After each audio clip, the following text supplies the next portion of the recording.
Hello again, everyone, and welcome to another edition of the Fantasy Slant, powered by Pro Football Focus. I'm your usual host, Michael Moore, along with our usual co-hosts, Brandon, Marion Lee, and Dan Schneier. We will get into all of the injury news for Week 6, along with another edition of This or That, where we will tell you if you should start this player or that player. But first up, you two, as you know, our icebreaker every week. This week, I was thinking about very dramatic finishes, very dramatic losses, wins, etc. in our various fantasy leagues. Brandon, I know you pretty much beat my ass pretty well in the Scott Fish Bowl this week, so that wasn't very dramatic. And you were ranked so high. I'm still top 10, not to brag. I'm still top 10, but you definitely knocked me down a notch or two. So, but that leads us to the question, your most dramatic finish. And you could either be on the winning side or the losing side, doesn't matter. Just most dramatic, go. I felt kind of bad. I was at the Jets game. They were playing San Diego. It was 3 seasons ago. And I beat my dad in our league. And normally I don't feel bad about these things at all. But my dad had never even come close. And so he like winning like a game or like the champ? No, the league. Okay. And I was freezing cold at this game. Like it was December, or it was, I think early January, freezing at this Jets game. And my husband is sitting there not paying attention to his phone. So I just keep looking. And as I'm looking, my battery is just like going down, down, down, down, down. And I'm getting sadder and sadder and sadder because I'm like, I am clearly going to win this game. I am clearly going to win this game. And when I got home, my phone was completely dead. And there was just a message from my dad. It was after the 1 p.m. game. So it was already over. Like it was over. And my dad called and he was like, "Hey, sweetie, it's your dad." And the sorrow was just so palpable. I couldn't even call him back until the next day. I felt so terrible. I've never felt bad about a win, but Sounds like you did. I did. I felt bad. Yeah. All right, Dan. Most dramatic finish in a fantasy matchup for you. Okay, so I've got a great one actually. So this takes me back to college. I was at the University of Wisconsin, and it was a Monday night, and this was in the early days. This was probably 2008 or 9. This was in the early days of quarterback streaming, so it wasn't as popular of a strategy. And I don't know why this happened. Maybe I had a bye week, maybe I had some injuries, or maybe I was just in full streaming mode at that point based on my strategy going into the year. But I was starting Chris Redman, who at that point was signed about a week, or just wait for it. He was signed about a week or two before this start on the Atlanta Falcons on a Monday night home game inside that Falcons dome against, I believe, I'm not sure, it was one of those 3 division teams. It was either the Saints, the Panthers, or the Saints, the Panthers, or the Bucks. I want to say the Saints just because they're always god awful on defense. And I knew the matchup was great, but by the time it rolled around to Monday night, I needed 25, and I think it was 25.5 points from Redmond, which seemed absolutely absurd for a street free agent and somebody who has no history of doing anything. But anyway, I had a major test the next day. Forgot what class it was, but I'm sitting in the stacks, we used to call them. It was the in our library at school. We had these stacks basically where it's just kind of kind of the cubicle setup. It kind of looked like a prison almost. If you really saw this, I'm trying to get the picture in your head. Just these like little 4x4 stacks with like cages, like of just like people just studying, like across the room, just like 50 bodies in a room, all in their little space. And anyway, I'm sitting in the stack and I can't do any studying because I just have Game Tracker open, and bang, he hits his first touchdown. Bang, he hits his second. And then like he has enough yards. He's like racking up 260. I don't even know how he did it. I never actually watched the highlights. I was too happy. But then he needed one more touchdown just to do it, and he broke it, and he hit the touchdown. He went like, I didn't think he finished like 26 or 27 points. And to this day, I'll always call it the Chris Redmond game, and I'll never forget it. And it won me the matchup. I don't even know if I ended up going anywhere that year or anything, but I'll always remember Redmond game. Tell me you got the jersey or something, even a replica. You know what? I still don't have a Chris Redmond Falcons jersey. I think that might be my next purchase. Yeah. I don't even know if they exist anymore, but I think that's the move. I've got 2 real quick. So last year I was in the semifinals of our home league, and I think I was down like 40 or 50 points, and I was facing my brother, who generally doesn't know what he's doing, and he has a buddy help him out and all that kind of stuff. Yeah. And it was going into Sunday night, and the Cardinals were playing, and I had David Johnson. and it was week 15, and I don't remember the exact stat line, but I literally went to bed because I'm like, you know what? I'm down 40 or 50. Like, I'm good. Like, it's not going to happen. Good game, whatever. I think I even texted, like, congratulations, like, good job, Sean. And, like, sure enough, I wake up the next morning and I check the box score, and, like, David Johnson had 65 standard scoring points or something like that. And I'm like, that game was crazy. Okay. Yeah, and I didn't even stay up to enjoy it, which is the really sad thing. But an even more dramatic game, and this is truly dating myself, that we're going to go back to like 1999, 2000. Because remember, I was doing this like in school, mind you, and I was tied You're with secretly a guy. 50. Huh? You're secretly 50, actually. Probably. Yeah. I just aged really well. You look great. We were tied, me and another guy, and it was regular season. And he had, and again, get ready for these names, Jamal Anderson, who was running back for the Falcons, and Troy Aikman, right? Aikman. So I'm thinking, Aikman. yeah, seriously, hold on. What? So I'm thinking, like, okay, it's over. Like, there's no point even watching this because there's two guys were tied. Like, it's over. So, like, the second play of the game, Jamal Anderson literally tears his ACL, right? And that was the year after he ran for like 1,800 yards. So he was a high pick. He went down, didn't play the rest of the game. Troy Aikman ended up throwing like 3 picks and like no touchdowns. And I'm not even kidding, had negative points that night. Wow. And I ended up winning the game because Jamal Anderson tore his ACL and Troy Aikman threw 3 interceptions. It was awesome. I'll never be able to match that or repeat that ever. So just remember, folks, even when hope is completely lost, there's always a chance. And Jamal Anderson can tear his ACL. But anyway, so that's my 2 dramatic stories. So, but nonetheless, we will get to the present day and this week's action. Let's start with probably the biggest news of the week, just because maybe it's not a lot of news this week, but it is the biggest news. Colin Kaepernick of the 49ers will start at quarterback this week. He unseats the, fantastic Blaine Gabbert. That was being facetious. So Kaepernick, Brandon, at Buffalo. Obviously, we know the obvious. He adds a dimension to the offense that Gabbert didn't quite have. But, I mean, what can we honestly expect from him from a fantasy standpoint? I don't know if he does add much. Because actually Blaine Gabbert was rather mobile. That was one of his strengths, to be entirely frank. So I'm not entirely sure what he is going to add. I will say that it's going to be different. That makes me a little bit nervous. For instance, Jeremy Curley has certainly come alive recently. Again, the slot position for the Chip Kelly offense, whatever that may be, by the way. We keep saying Chip Kelly offense, but when you look at each year, it's very weird.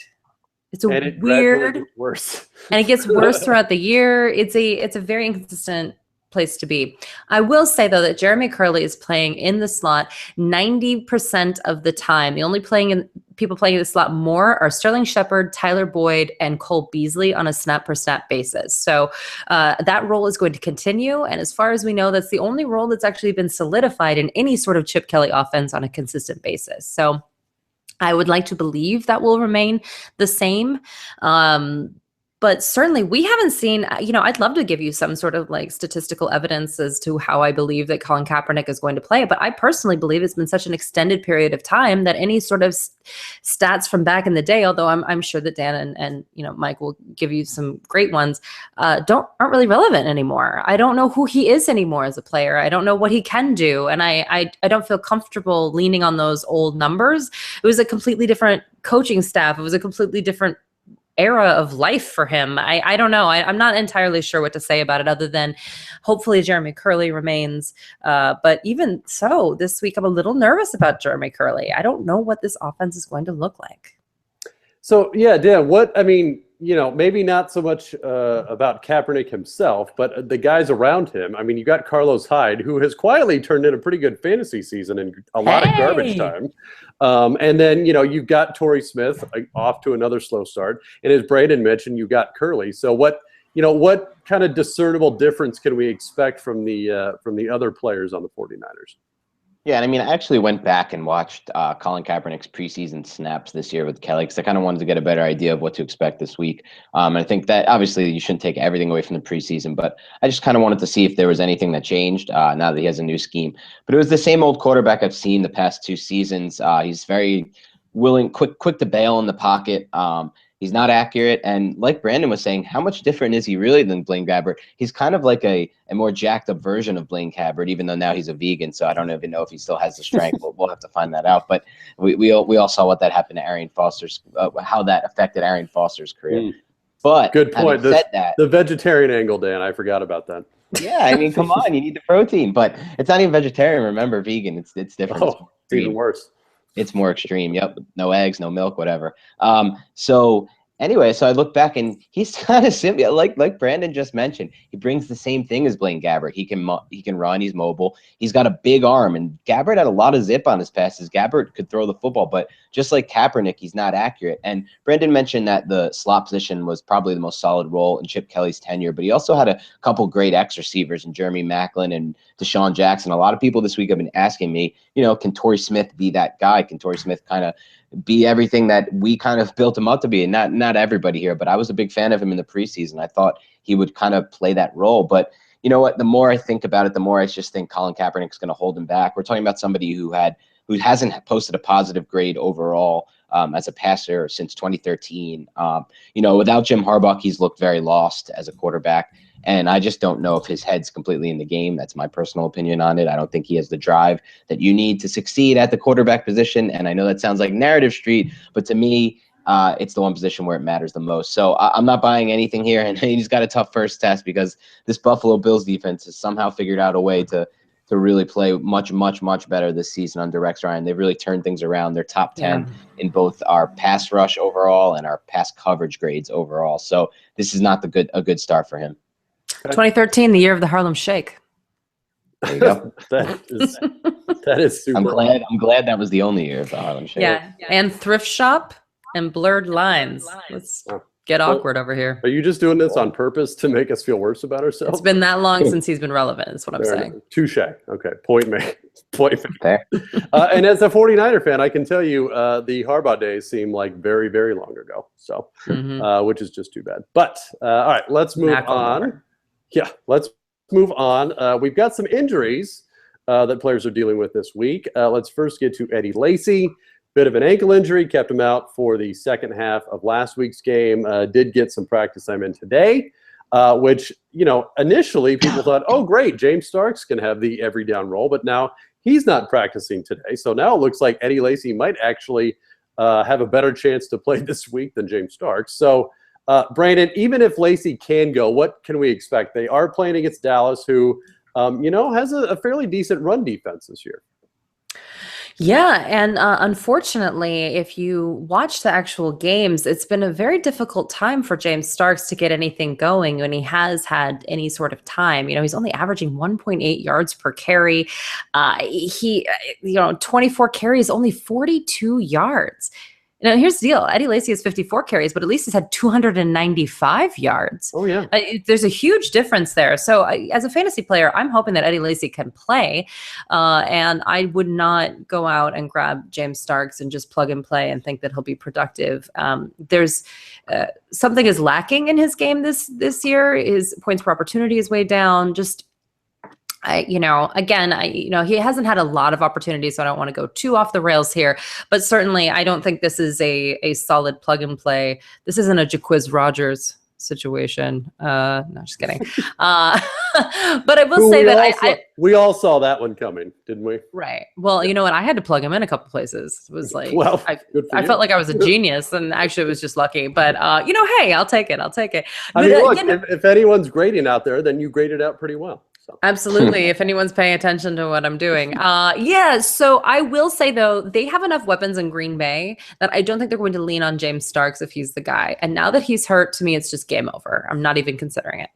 Well, and I think the more interesting thing is they literally have no other running backs on Green Bay's team. They've got Lacy and Starks and somebody named Don Jackson who, Dan, do you have any knowledge of this Don Jackson person? I don't know too much about this Don Jackson. Exactly. So, I mean, Great it's name, pretty though. much Eddie Lacy or bust. Good time for us. But I think I agree with you, Brandon. I mean, look, it's not even like whoever plays it's not going to be a good matchup anyway. And look, the Packers don't run the ball that much. I mean, we talked about it, I think, last week. Lacy's has been efficient. He's just not seeing the carries. I mean, he's not seeing more than 15 a game, and I don't think you can rely on that, you know? Mm-mm. So, all right. Well, let's go to a more positive running back scenario this weekend, at least I think. So, Dan, we've got Jonathan Stewart of the Panthers returning, or probably returning, I should say. The Panthers are playing the Saints. The Carolina running backs have not done well in Stewart's absence with Artis Payne and Fozzie Whitaker, at least not from a running the ball standpoint. So if Stewart can come back, is he somebody people should is he a guy that people should plug into their lineups? Yeah, so for me, Stewart's been a guy that I've always kind of faded as far as a weekly game goes. I think that there's kind of a low ceiling as far as the touchdowns go. Obviously, you can look at last week. You could see Cameron Artis-Payne scored twice. One was a 4th and goal that if you have Cam Newton in the lineup, that ball's getting in the end zone a lot sooner than 4th and goal. And the other one was kind of a zone play to the outside that Artis-Payne just really made a really quick cut to get to the outside and got the edge. I don't really see Stewart doing that. That's not his game. His game is kind of yards after contact. That's been the one stat category he's really stood out among other running backs in as far as our advanced stats go over the course of his career and the last few seasons with the Panthers. So I just really don't see the upside with Stewart. Sure, I mean, it's an incredible matchup with the Saints and there's some volume to be had, but I think they'll kind of ease him back into the lineup, use Fozzie Whitaker, Cameron Artis-Payne again, you could see some more snaps, even Mike Tolbert around the goal line. I mean, there's a lot of guys that work in there. And I think you're kind of just hoping and praying for a touchdown that's never going to come when you play Stewart, because I don't really see the yardage coming there, at least not his first game back. So I'm out on Stewart. I know the matchup looks great on paper. I think it's fool's gold. Okay. One more running back to talk about, at least one more running back situation, I should say. Arian Foster is expected to be back this week. He does get a pretty tough matchup against the Steelers. Brandon, maybe, not so much for this week, but rest of the season, obviously the Dolphins running game has been fairly non-existent so far, as has most of the offense for the Dolphins. But is Foster anyone to either add on the waiver wire or to monitor for the rest of the season? They're playing against the Pittsburgh Steelers. They're going to have to score some points. I guess you could. Are they going to have to? They're going to have a hard time doing that, though. Yeah, I don't. I don't know what else to say. Again, I've discussed this numerous times with the Ryan Tannehill shade that unfortunately I've been consistently throwing, but has yet to prove really all that wrong. But the offensive line is a disaster. I don't know what they're doing with Tunsil right now. They're moving people around week by week. I don't understand what they're thinking as an offense in general. Adam Gase came out and said that no one's job's safe, but then he also came out and said, but don't worry, Ryan Tannehill's still our quarterback. Well, when you don't have anyone other than Matt Moore behind you and your coach had to come out and say that you are still the starter, it's just not good. So I think that unfortunately, if you look at what they're able to do, it's not a whole lot. And actually, Jay Ajayi was doing a lot after contact last week, and that's the only reason they got anything going. And by the way, Jay Ajayi, I'm not exactly jumping up and down about that either. But Arian Foster coming off an injury, I'm worried about him. I'm worried about him getting hurt again. I just think that with the offensive line, that's what it's showing to me, is that is the potential for every week. So if I have Arian Foster and he's coming back and someone is desperate, I'm trying to get him traded away. If I held on to him, this is the week that I let it go. You finally let it go. It's desperate out there, though. I know a lot of our listeners have been hanging on to him. They're like, finally. And you know what? Yeah, you can probably play him. But man, if he has even a remotely decent game or shows a spark, I think you just get out of that fast. Well, yeah, because I think truly any stellar performance from a Dolphin this season, I think, is going to be a blip, not necessarily the norm. So, yeah, I agree with you. You should cash in on that. I should also say you definitely got a shout out from the podcast on Sunday with me and Mike and Scott, because it felt like the ultimate Ryan Tannehill vindication game for you. So he's so Tannehilling right now. You were in our thoughts and prayers, just so you know. All right, let's move on. One more bit of injury news, and then we will get into this or that. The Ravens receivers, a little banged up between Steve Smith and Mike Wallace. But, more importantly, they did fire offensive coordinator Mark Trestman this week, replaced him with old hand Marty Morningwig. So, Dan, I mean, one of the big issues last week was the Ravens started off running the ball well and then seemingly abandoned it to detrimental effect. So what can we, expect with these injuries to the receivers and a new offensive coordinator in place? Yeah, and I mean, I think we're going to see a week where Steve Smith doesn't play and Mike Wallace does play. But I think there's going to be 3 key points that Morningweg's going to bang home in his return to offensive play calling duties. And that one is lean on Terrence West. I think they're going to try to establish that every game. The offensive line has been coming together mostly because Marshall Yanda is once again our top graded guard. He's been one of the best guards in football for the past few years. But he's now banged up a little bit. So is Stanley, the tackle. So is I forgot one other lineman they also have banged up. They had a really lengthy injury report today. So did the Giants. It's going to be an interesting game. But I think that's what they're going to try to do the first thing. And then second, they're going to try to take more deep shots with Mike Wallace. That's another thing that was mentioned in Trestman's firing. And then third, they're going to try to do more up-tempo stuff because that's what Flacco wants to do. Flacco made comments all throughout the first 4 weeks when Trestman wasn't using it enough. And that's not easy to do. You can't just do that on the road, really, when you're in loud environments. But those are the 3 things they're going to try to do. So I think the offense might be more productive going forward when it finally gets healthier. But as far as right now, they're banged up. The good news for them is, at least as far as this week goes, they're facing a banged-up Giants secondary as well that didn't look like it was able to stop too many people past 2 or 3 weeks, even though they did get 2 interceptions last week. The same player did it, Janoris Jenkins. But I think this week Wallace is a decent play. We saw the Giants give up a big play to Deshaun Jackson in week 3. We know it's still possible there. They have a undrafted free agent practice squad player starting at safety, so he could get burned. So I think, to me, Wallace is the only play I'm looking at this week just because I don't think they're going to be able to really go with the tempo they want. And the Giants have been able to shut down the run all season except for a few snaps against Eddie Lacy last week. So I don't see West having a big game either. Okay. You failed to mention the world's greatest tight end, Dennis Pitta. So I'll just assume that was an oversight or accident or what. So. I thought you were going to say Crockett Gilmore because he is the world's greatest tight end name. That's true. And if anyone can figure out which tight end they're going to focus on or feature from a week-to-week basis, you should definitely have a job in the NFL. Yeah. And, you didn't mention Kenneth Dixon. I'm intrigued to see what they decide to do balance-wise. I can't imagine them taking away the job from Terrence West right now. I think that he earned it. They were able to let go of Justin Forsett in the meantime. But I know there are a lot of Kenneth Dixon owners out there who are concerned. I think this is why, I don't want to do this I told you so thing. It's kind of the same thing with Derrick Henry owners. Yeah, you do. But it was the same thing with Derrick Henry owners too. It's just, again, rookie running backs, it's boom or bust. And you kind of have to evaluate that immediately. And for instance, Derrick Henry, he's just not going to beat out DeMarco Murray at this job. Just let it go. This talent, the potential is great. But DeMarco Murray is doing it now really well at an elite level. So you either sell high to the DeMarco Murray owner, or I don't know what else you do. I guess you just sit on him because he's not going to start anytime soon. Well, and on the flip side of that, you've got Jordan Howard, who had no one in front of him. Jeremy Langford, for all we talked about him in the offseason, wasn't a big obstacle. And now Jordan Howard's lighting it up. So, and you could argue that Derrick Henry is the better talent than Jordan Howard, but Jordan Howard had a much better situation than Derrick Henry did, at least when it came to a fantasy standpoint. And it still took a Langford injury.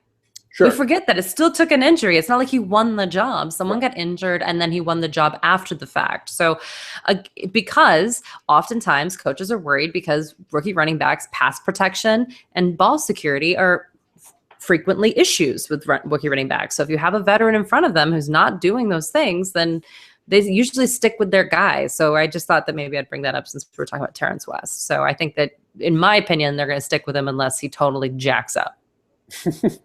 Right. And I agree with you. I think as long as he's doing well, they have no reason to flip that switch. So, all right, very good. Let's take a quick break, and when we come back, we will get to another edition of This or That.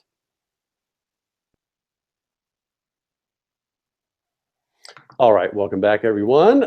We are going to get into everyone's favorite game, this or that, where we pick two players from the same position, and we discuss if you should start this player or that player. So first up, let's just look at the quarterbacks, and you two duke it out. Believe me, this is no holds barred there. So you two, scrap and claw and do whatever you got to do to prove your point. So. First up, let's go with the quarterbacks. I know, Dan, you had wanted to talk about Carson Palmer, so we can decide either between Carson Palmer or Ben Roethlisberger. Go. Who goes first in this or that? You do. Okay. All right. Well, make your case, Dan. I mean, if you're going to put me Ben Roethlisberger against Carson Palmer, I mean, come on there. Come on, man. I mean, come on, man. Like, that's a come on, man. I'm not going to pick Carson Palmer over Ben Roethlisberger. Don't put me position. I thought this or that is like a more even matchup. You're telling me to put Ben Roethlisberger against an offense secondary that can't even field a player that's been drafted. Come on, come now. All right. We're not even going to fight about this. We'll give you a more difficult one. All right. More difficult. Thank you. Carson Palmer or Blake Bortles. Okay, this one I can kind of get into and sink my teeth into a little better. So I'm going to stick up for my boy, Carson Palmer, who has been much maligned. So obviously, Bortles has a pretty solid matchup too against the Bears defense that's almost as banged up as the Jets defense in the secondary. But there's a lot of panic I see on Carson Palmer and talk of him being finished. The floodgates are open. People love to jump on board. Meanwhile, just 2 games ago, he threw for 304 yards and 3 touchdowns and basically like 2.5 quarters of work. His struggles this season, Palmer's, have come against the Bills and Rams defense. They're currently ranked number 3 and number 4 respectively in our overall defensive grades. Both are in the top 10, top 5 in pass coverage and pass rush. And now he gets to face a Jets team that is pretty much the complete opposite of that. We don't know if Darrelle Revis will be back.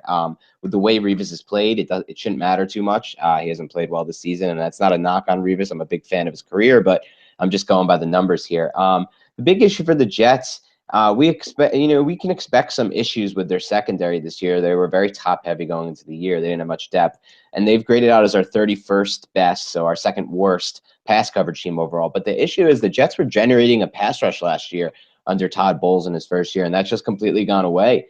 They're just our 26th best team in pass rush. They're not getting any pressure. That was part of the reason why Ben Roethlisberger so easily picked them apart last week. And I think Palmer's going to do that same thing. I think we're too quick to give up on Palmer, and I think Palmer's actually one of my favorite plays this week. And a guy like Bortles, who's still has the matchup, but kind of can fall prey to maybe a slower pace if the Bears control the ball on the ground like they did last week with Jordan Howard, and then he'll be relying on kind of the big play like Luck did with Hilton. But that's more fickle. You don't always know. I think Palmer's going to be a consistent player with a lot of big play potential against this Jets secondary. Okay. Brandon, Bortles or Palmer? Well, I think for me, what we're talking about here is that Palmer, I think, has the better upside. But, if you look at Bortles, he's had 2 touchdowns in each of his last 3 games. Now, he has had some interception issues. But, Carson Palmer, part of the problem is the hot or cold nature of it, right? Now, he's in a good matchup, just like Dan said. I'm not going to I have them ranked right next to each other, actually. I have Carson Palmer and then Blake Bortles. So, to me, it's kind of like a tied. For me, I don't want to be. I know I need to take a stand, and I really need to fight for Blake Bortles. So I will say this, ratings, Brandon. Don't you know? I'm going to say that I'm hoping that over the bye, they kind of got it together. Obviously, the up and down nature of Allen Robinson and the borderline disappearance act by Allen Hurns has been negatively affecting them. Also, it looks like Julius Thomas is going to be back. That's another red zone threat. You have to like that. So I think that they're going to have to score more points. Actually, I think that this is going to be a more competitive game, and you all know that that's what Blake Bortles does. He's the fourth quarter comeback king kind of guy, and I think that's what's going to happen if they start Brian Hoyer, and if the Chicago Bears, kind of keep producing in the way that they have. Their offense. Brian Hoyer has 3 300-yard games in a row. That's pretty crazy. So I think that if they continue moving the ball like that, then Blake Bortles is going to have to keep up. I think that there's a possibility that this Arizona game lacks being competitive. Also, I'm incredibly concerned about Michael Floyd, by the way. He's only caught 12 of his 33 targets on the season. That's just atrocious. So now he's going to have big games, but there's something wrong. So I'm a little worried, but I think John Brown is going to be great. I think Larry Fitzgerald's going to be great. So I feel good about Carson Palmer, but I guess I'll kind of give Blake Bortles the nod here because I should, based on your comments. Thank you. Create some drama with us. All right. I feel like Brandon, that was the worst defense ever. Wow. Okay. Sorry. Super hot take. All right. Let's get to one more quarterback question, and then it's kind of lower tier quarterbacks, so not the studs. Carson Wentz, or how you had just mentioned, Brandon, Brian Hoyer. So, Dan, which one do you got? Yeah, so obviously Wentz was a guy last week who I wrote about in my matchups column as my top matchup of the week, and that's because he was facing that Lions defense. He didn't actually do as much as I thought he would, but he still put up good numbers.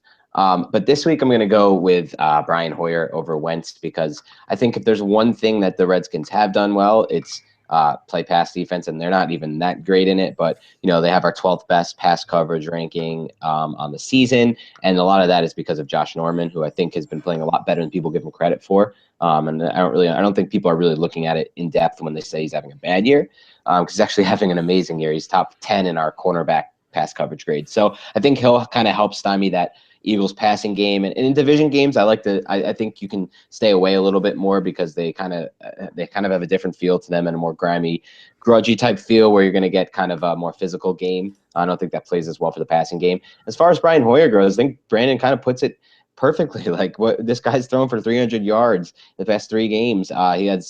He hasn't thrown an interception yet. He's putting the ball on the money. He's spreading the ball around. This is not Alshon Jeffrey owners probably aren't happy about that, but it's working for his fantasy points. And we're not talking about a Jaguars defense that has really done too much improvement this year. I mean, they're middle of the pack as far as a pass rush goes. They're finally starting to generate a little bit of pressure in recent weeks, and they're kind of middle in the pack in pass coverage, but they can kind of be beat on the outside. Their cornerbacks are smaller on the smaller side. So I think that Hoyer can kind of finally take advantage of Jeffrey in this matchup. So we'll see, but I think that Hoyer's the play. Brandon, do you agree? So the Los Angeles Rams actually give up 255 passing yards per game, which is actually more than the Jacksonville Jaguars, who give up 216 yards per game. Now, it's not I'm so sorry. My dog is like freaking out. Your dog disagrees. There's like someone having a party next door. This is the worst. Lucy, come on now. New York City, baby. This is our life. So you have neighbors that throw parties and they're right next to you. But I would say that there is a very distinct possibility that this is kind of a bounce back game for Wentz. And actually last week wasn't terrible. And certainly that last interception, I know a lot of veterans that would have thrown that interception too. So I'm not freaking out about it. He was trying to win the game. That happens. So it wasn't fantastic, but it certainly didn't change my opinion about him whatsoever. The big thing that Los Angeles is really good at doing is defending the run when it comes to the quarterbacks. They've given up almost nothing on the ground to quarterbacks. Well, that's fine, because you know who else does nothing on the ground? Carson Wentz. So it's going to be perfect for his style of play, actually. So that's one of the things, Jacksonville gives up a lot more kind of scrambling quarterback play. So we'll see. But I actually think they'll both have pretty decent games, but I think that Wentz will be one of those guys, especially if you're playing in DFS. It's going to be very low ownership, very low, and he's still a bargain. Yeah. All right, let's move on to some running backs. Dan, Theo Riddick or Isaiah Crowell this week? Ooh, so Crowell from the start, right off the bat, takes a huge hit for me because they just lost their top premier guard, Joel Bitonio. He's been our 8th best guard this year. He's been top 10 across the board the past few seasons. He's out. I think that in general, when you're looking for running back plays, opposing running backs to the Titans, it's not the best spot because the Titans on offense like to control the clock and have those slow grinding games where Malarkey kind of uses the entire play clock. So it's really bad for your game flow and play like that. And as far as the other side of it goes, this is another game where they're going to have to use Theo Riddick. I'm not a Theo Riddick fan. I'm so happy I don't own him, so I don't have to make these weekly decisions on when he's going to catch his random touchdown pass. But you know what? If there's a week that he should do it, as far as the matchups go, it's obviously a week like this against the Rams front because they're not going to be able to really generate too much between the tackles. They'll probably have to go to a shotgun pass first spread mode earlier. The Rams don't have the best linebackers for pass coverage. Ogletree's all right in the middle, but they don't really have the guys on the edges and the outside linebacker spots. So I think Riddick is the safer play, but I also think he has the higher upside. So I know Crowell's been there and he has the starting job, but to me, I think that Bitonio loss is going to have a huge, huge impact on that running game. Brandon, Riddick or Crowell? Well, Bill Belichick, the number one thing that he likes to do is to take away the best weapon on the other team. So obviously Isaiah Crowell had his worst week last week because he's by far the most consistent weapon and the one that plays at one position. So I think that basically Bill Belichick said, fine, Terrell Pryor, you go ahead and try to play every position on the field. I'm going to guard against Isaiah Crowell. And that's exactly what happened.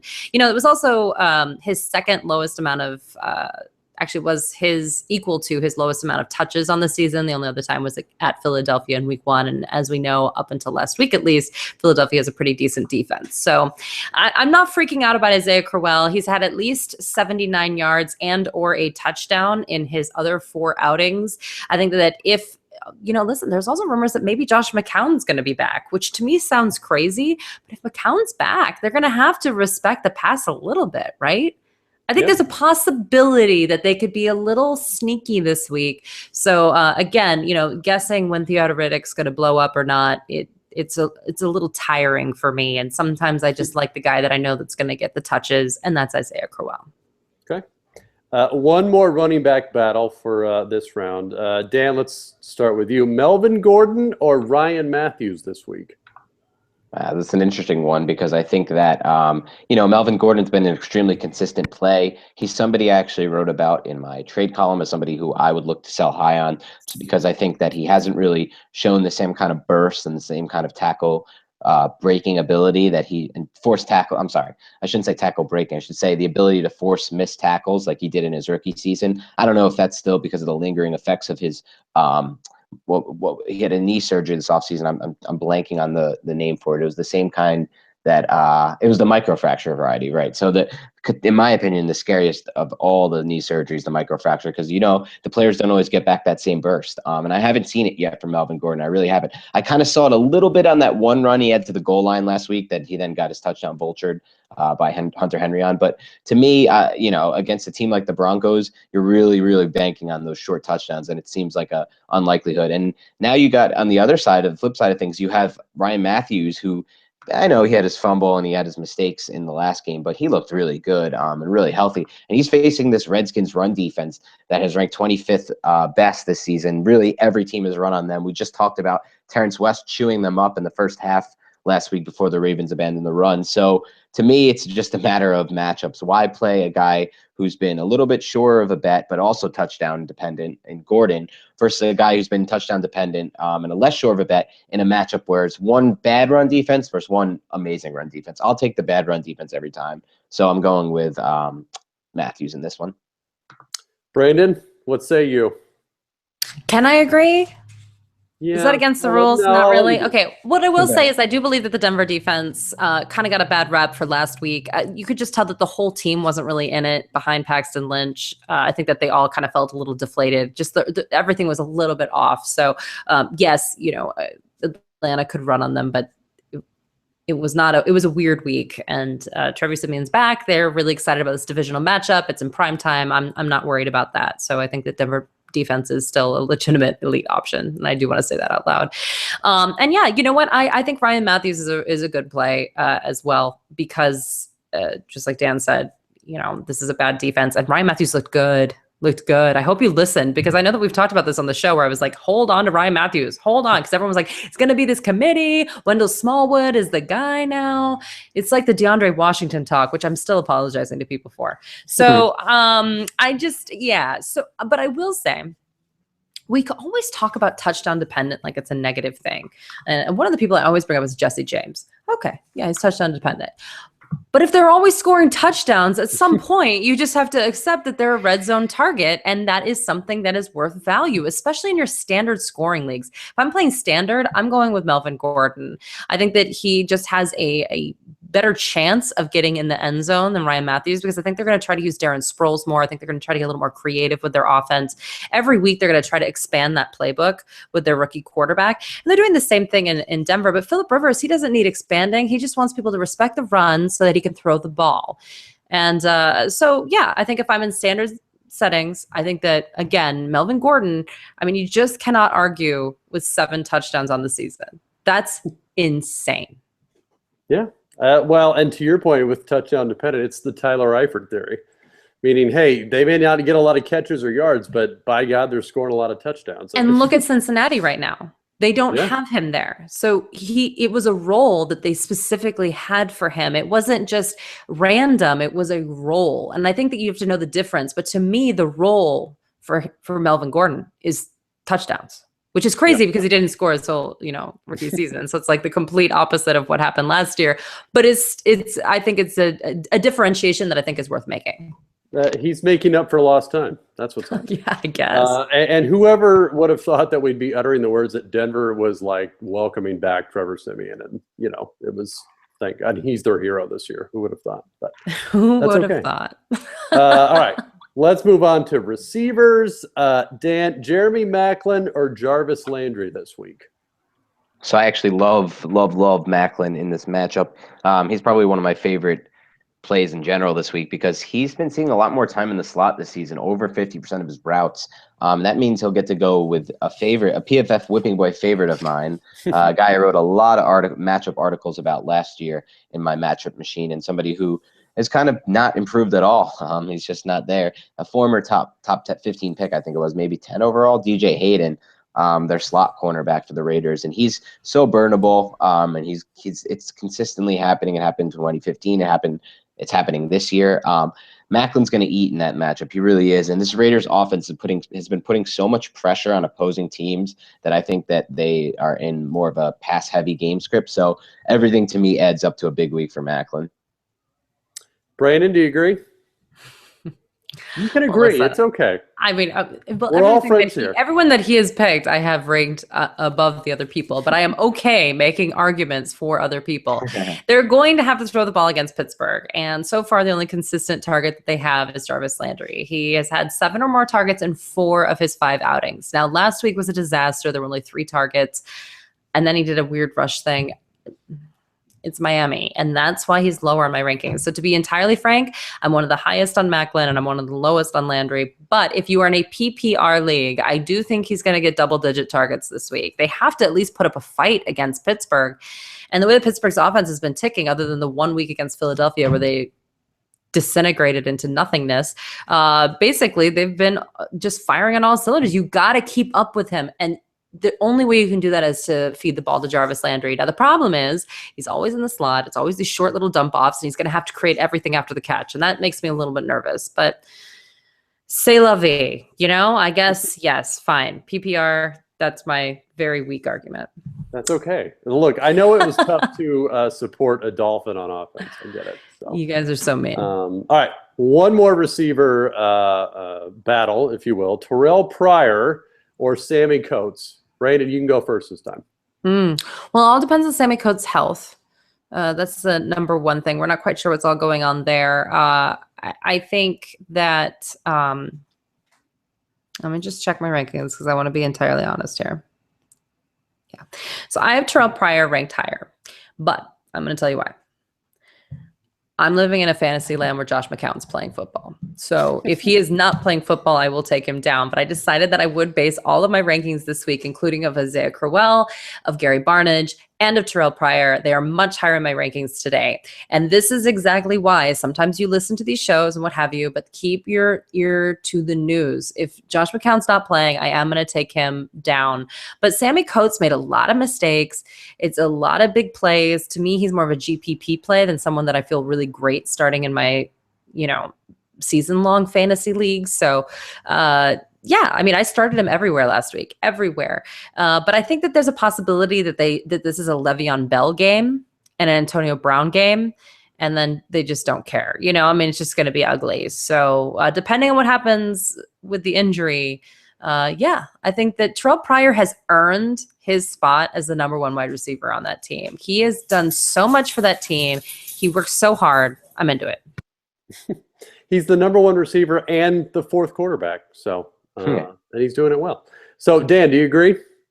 So I agree. I'm going to make the case for Coates, even though I have Pryor much higher. I think something Brandon touched on a little bit earlier is that even in a game where, Bill Belichick basically looked at that Browns roster and said, okay, do we really need to take anybody out besides Crowell and Terrell Pryor and Terrell Pryor? No. So those are the two guys he tried to take out. And Pryor still put up a 4 for 46 line, which is not terrible, including a pass attempt and a rush or two. I think it was maybe 2 or 3 rushes.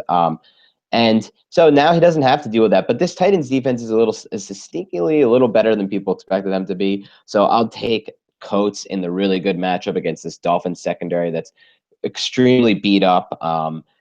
And they're not really generating the pass rush they hope to generate either. So it's just a matchup thing for me. I'll play the better matchup, big play guy. But I think in general, and if I didn't have to make this argument, I'd probably go Pryor because Coates seems like more of a GPP play in a week where Le'Veon Bell is going to go nuts. Okay. I mean, nuts for Bell. I would get him in every single GPP, every single cash game lineup. I don't care about ownership for Le'Veon Bell this week. I don't care. He scored 20, I think it was 20 plus points. Yeah, for sure. It was either 24 and 25 or 24 and 23 in his first 2 games on DraftKings. That's against the Chiefs defense and the Jets run defense. So come on. Now we got the Dolphins on tap. All right. Let's move on to tight ends. Brandon, Jesse James or Dwayne Allen? I'm going Jesse James. Okay. And again, I just defendant Jesse James. He's playing in over 94% of the snaps. So it's not just that he's the touchdown guy. He's just on the field all the time. So he has more opportunities to be the guy that he'll throw to. Now, again, I think this is going to be a Le'Veon Bell game. I think that we're 100% on board with that. And Antonio Brown just always does Antonio Brown. So, and I miss the twerking. It's too bad he keeps getting fined. It's unfortunate. They really take the fun out of these things. But hey, we can do a GoFundMe and pay for his fines. Yeah, exactly. Now, there's a possibility it doesn't happen. But my point is, do you know that he is second out of all tight ends? He's tied, by the way, but with the 3 touchdowns on the season. The only person that has more than that is Martellus Bennett with 4. Mm-hmm. Yeah, I knew that last week because heading into last week before Martellus Bennett's 3 touchdown game, only 2 tight ends had 3 touchdowns on the season. It's crazy. Yeah. So I just think that it's hard for me to sit someone like that, especially going against like the Miami D. I know he may not. And if he doesn't, he'll get like 3 catches for 30 yards and that's not great. But you know what? That's what tight ends do. At a certain point, we just have to be like, well, I want the guy with the touchdown upside. Yeah. Yeah. Dan, what about you? Yeah. So did you strategically pick these ones, Michael? Because we have 2 guys who I like it because we have 2 guys who are 1 target apart on the season. They're 1 reception apart. They're 1 touchdown apart. But James also, who has 1 more touchdown, has 60 less yards. So they pretty much have the same amount of points in a standard league. So I like that move by you. I like that move by you. Really put us to the test here as analysts. But you also make it a little easy for me in that sense because I'm going to just go with the matchup. I want I want a lot of exposure on this Dolphins defense. They're terrible. They don't have anybody to play. They don't have the linebackers to compete in the passing game. They don't have the cornerbacks. They don't have the safeties. Aside from Rashad Jones, who's actually expected to be out for this game. Rashad Jones, their best player on defense. So give me that over a Texans defense that still can compete without Watt. They're still kind of top half in most of our overall grades. So I'm going to go with the matchup play here in a pretty even matchup otherwise.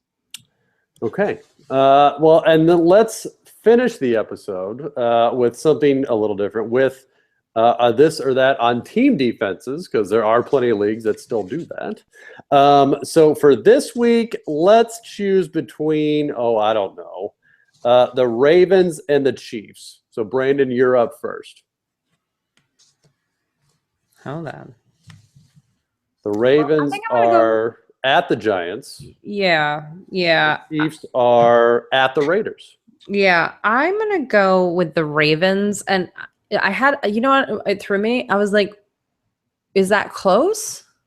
Like, I mean, Like the Ravens are very good right now, and the Giants are having some issues. Let's put it that way. And I mean, I'm starting the Ravens a lot of different places, to be entirely frank.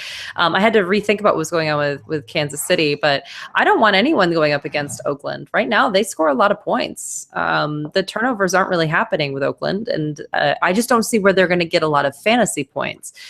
They may compete on a real football scale.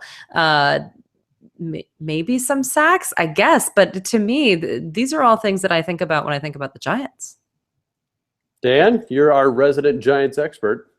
Yeah, I mean, I don't know if you're giving me two options, and in both options, the opposing quarterbacks are two guys that I think, even though Eli Manning and the Giants offense is in a complete funk, I don't really like betting against these offenses when I'm streaming my defenses. But if you're not going to give me the option of maybe the Titans versus Cody Kessler or something like that, I'm definitely not. You're not. Fine. So, or even a home Lions defense against the Rams. No one owns a home Lions defense. I can't pick them against Keenum. All right, I guess not. You cannot. Because they look a lot better against the Eagles, and they have Darius Slay. So between these two teams, I'll take the contrarian play, and I'll go with the Chiefs for reasons that one.